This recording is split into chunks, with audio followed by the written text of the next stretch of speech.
Hi friends, welcome back to our channel cook with Stuthi. അപ്പോൾ ഇന്ന് നമുക്ക് നേന്ത്രപ്പഴം വെച്ചിട്ട് ആവിയിൽ വേവിച്ചെടുക്കുന്ന ഒരു ഹെൽത്തി ആയിട്ടുള്ള 4 മണി പലഹാരം തയ്യാറാക്കാം. അപ്പോൾ എല്ലാവരും വീഡിയോ കാണുക. വീഡിയോ ഇഷ്ടമായിട്ടുണ്ടെങ്കിൽ ഒന്ന് ലൈക്ക് ചെയ്യുക, ഷെയർ ചെയ്യുക, കമൻറ്റ് ചെയ്യുക. അപ്പോൾ നമുക്ക് വേഗം തന്നെ റെസിപ്പിയിലേക്ക് പോകാം.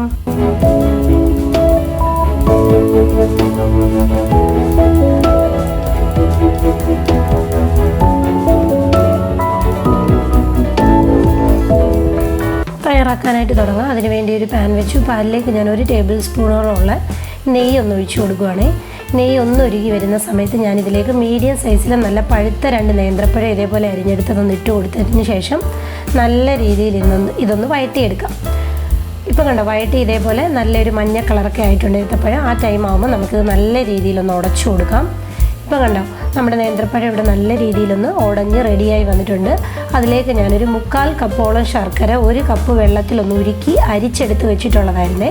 അത് നമുക്കിതിലേക്കൊന്ന് ചേർത്ത് കൊടുക്കാം. ചേർത്ത് കൊടുത്തതിന് ശേഷം നല്ല രീതിയിൽ മിക്സ് ചെയ്ത് നമുക്കിത് ഒന്ന് ലൈറ്റായിട്ട് വറ്റിച്ചെടുക്കണം. അപ്പോൾ ഇവിടെ കണ്ടോ, നല്ല രീതിയിലൊന്ന് വറ്റി വന്നിട്ടുണ്ട്. ആ ബനാനയിലേക്ക് ശർക്കരയൊക്കെ ഒന്ന് അബ്സോർവ് ആയിട്ടുണ്ട്. ഈ ഒരു പരുവാകുമ്പോൾ ഞാനിതിലേക്ക് ഒരു 1/2 കപ്പോളം ഉള്ള പുട്ടുപൊടിയാണ് ചേർത്ത് കൊടുക്കുന്നത്. അതിനുശേഷം ഒരു 1/2 കപ്പോളം ഉള്ള റവയും കൂടെ ചേർത്ത് കൊടുക്കുക.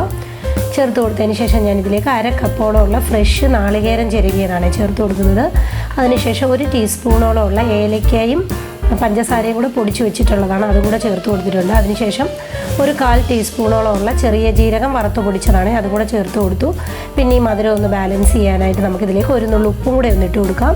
അതിനുശേഷം നമുക്ക് ഫ്ലെയിം ഓഫ് ചെയ്യാം. ഫ്ലെയിം ഓഫ് ചെയ്തതിന് ശേഷം ഇത് നല്ല രീതിയിൽ എല്ലാം കൂടെ ഒന്ന് മിക്സ് ചെയ്തെടുക്കണം. അപ്പോൾ ഇവിടെ കണ്ടോ, നല്ല രീതിയിലൊന്ന് മിക്സ് ചെയ്തെടുത്തിട്ടുണ്ട്. ഈ റവയും പുട്ടുപൊടിയൊക്കെ ആയതുകൊണ്ട് തന്നെ വേഗം ആ ഒരു വെള്ളത്തിൻ്റെ മയമൊക്കെ ഒന്ന് അബ്സോർവ് ചെയ്തു. അപ്പോൾ അതുകൊണ്ട് വീണ്ടും നമുക്ക് നല്ല രീതിയിലൊന്ന് സോഫ്റ്റായി വരണം ഈ ഒരു മാവ്.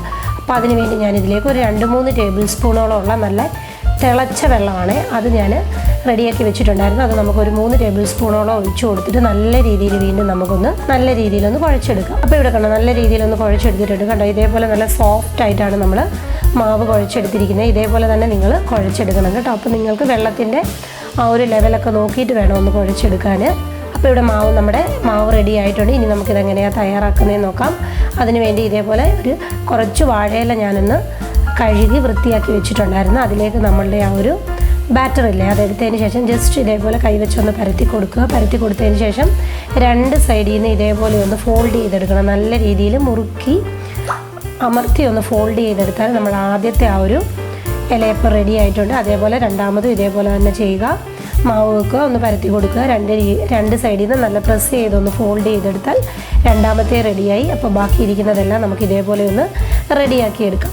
അപ്പോൾ ഇവിടെ കണ്ടോ, എല്ലാം ഞാൻ ഇതേപോലെ ഒന്ന് റെഡിയാക്കി പ്ലേറ്റിൽ വെച്ചിട്ടുണ്ട്. ആ ടൈമിൽ ഞാൻ ഇഡലി പാത്രം ഒന്ന് ചൂടാകാൻ വെള്ളം ഒഴിച്ചൊന്ന് ചൂടാകാൻ വെച്ചിട്ടുണ്ടായിരുന്നു. ഇനി നമുക്കതിലേക്ക് വെച്ച് കൊടുക്കാം. ഇഡലി പാത്രം നല്ല രീതിയിലൊന്ന് ചൂടായിരിക്കും. അപ്പോൾ ചൂടായിരിക്കുന്ന പാത്രത്തിലേക്ക് എല്ലാം ഒന്ന് വെച്ച് കൊടുക്കുക. ഇപ്പം ഞാൻ എല്ലാം നല്ല രീതിയിലൊന്ന് വെച്ച് കൊടുത്തിട്ടുണ്ട്. ഇനി ഒരു മീഡിയം ടു ഹൈ ഫ്ലെയിമിലിട്ട് ഒരു 15 തൊട്ട് 20 മിനിറ്റ് വരെ ഇതൊന്ന് കുക്ക് ചെയ്തെടുക്കണേ.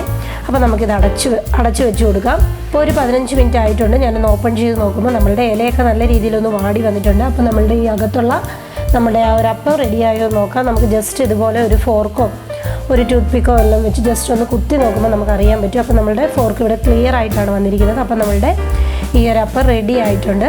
അപ്പോൾ ഇത് മതി, ഫ്ലെയിം ഓഫ് ചെയ്യുക. എനിക്കൊരു 15 മിനിറ്റ് ഈ ഒരു അപ്പം റെഡിയാവാൻ എടുത്തുള്ളേ. അപ്പോൾ നിങ്ങളുടെ ആ ഒരു ഗ്യാസിൻ്റെയൊക്കെ ഫ്ലെയിമിനനുസരിച്ച് വേണം റെഡിയാക്കി എടുക്കാൻ.